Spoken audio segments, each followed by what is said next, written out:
Aussies are becoming more focused than ever on travelling during their golden years. A new study from Equip Super shows more than 2/3 of Aussies now say it's their top priority. Our next guests, Sharon and Tim Nielsen, have been globetrotting the world permanently for the last 14 years.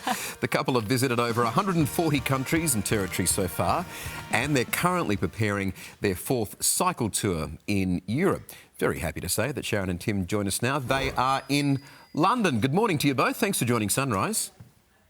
How are you? Hey, how are you? Yeah, really good. Tim, I'll ask you first. Was this always the plan to retire early and travel around the world?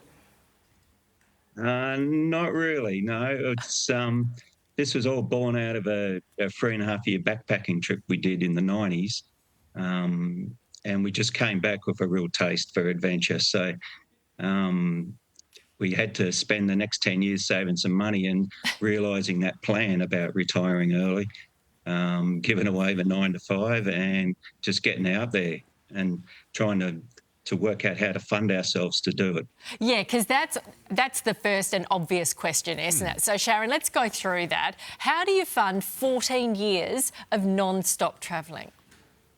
Yeah, well, as Tim said, we took 10 years to put the plan into action. So we had 10 years to plan and save and invest.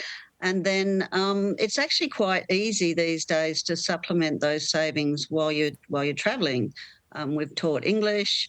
We've done a lot of freelance writing. We have a website, and just more recently, we've started to put a lot of our experience from over the years into digital products and things like that. So there's ways and means of actually supplementing those savings. Yeah, I guess digital platforms give you the chance to sort of earn on the run, don't they? Have a mobile income and career. There'll be a lot of people watching this, guys, that'll be jealous of what you're doing. How do you help them? What are some tips for people in retirement who are looking at you going, you know what, I want to explore?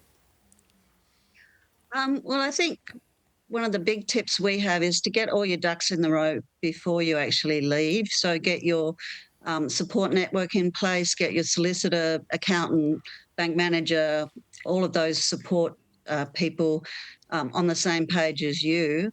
Bank accounts, cards without fees, all of those kind of things are much easier to organise before you leave.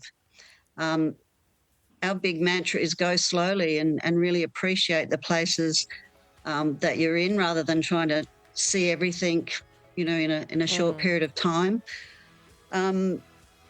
People are generally the same everywhere around the world. We've found if you treat them with respect, that people are honest, they're welcoming, they're hospitable. And a lot of the best experiences we've had has been with meeting people from around the world. What did I have for number 4? Oh, have a budget and stick with it. Yes. There's lots of ways that you can travel quite comfortably for less money. And we've found a lot of those ways. One of them's house sitting, which we're doing at the moment. And without those accommodation costs, you can put that money into other things. Yeah, that's a big one, isn't it? Hotel costs and accommodation are crazy when you travel. Exactly. Yeah, exactly. And we don't have any of that. We've been in the UK for a month now and haven't spent a dime on accommodation. Oh, Really clever. Really clever the way you're doing it all. Fantastic. Good on you. Congratulations, and keep living life to the full, you two. You should have a try. One day. Yeah.